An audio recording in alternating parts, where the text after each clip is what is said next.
আপনার মধ্যে আর একজন সাকসেসফুল মানুষের মধ্যে পার্থক্যটা কি জানেন?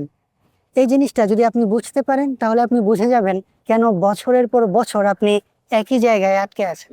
দেখুন, যখন কোনো কাজ না করার জন্য আপনি একের পর এক অজুহাত খুঁজে বের করতে থাকবেন, ঠিক তখনই একজন সফল ব্যক্তি সেই একই সমস্যায় থাকার পরেও সেই কাজটা করার জন্য একের পর এক নতুন পথ খুঁজে বের করতে থাকবে।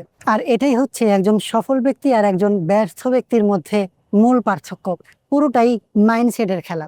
আর এটাই আমি আপনাকে বোঝাতে চাচ্ছি। দেখুন, আপনি লাইফে গ্রো না করতে পারাটা খুবই স্বাভাবিক, কারণ আপনি আপনার মাইন্ড অনুযায়ী চলেন।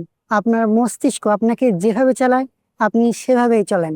আপনার মুড ভালো থাকলে কাজ করেন, নয়তো করেন না। তাহলে আপনি কিভাবে সফল হবেন? তাই সত্য বলতে আপনার জীবনের সবচেয়ে বড় যুদ্ধটা বাহিরের কারোর সাথে নয়, বরং আপনার মস্তিষ্কের সঙ্গে। কারণ আপনার মস্তিষ্ক সবসময় সহজ পথ খুঁজতে থাকে, একটু পর পর বিশ্রাম খুঁজতে থাকে। তাই আপনার উচিত আপনার মস্তিষ্ককে ট্রেন করানো, যাতে সে সহজ পথ না খুঁজে সমাধান খুঁজতে থাকে, যাতে সে এটা শিখে যায় মন চাক কিংবা না চাক কাজ তাকে করতেই হবে। আর যেদিন থেকে আপনি আপনার মস্তিষ্কের নিয়ন্ত্রণ হাতে নিতে পারবেন, মন চাক কিংবা না চাক কাজ করতে পারবেন, সেদিন থেকে আপনার উন্নতি শুরু হয়ে যাবে। আর মনে রাখবেন, আপনি লাইফে যতবার অজুহাতকে না বলতে পারবেন, ঠিক ততবারই এক ধাপ এক ধাপ করে আপনি আপনার স্বপ্নের জীবনের দিকে পৌঁছতে থাকবেন।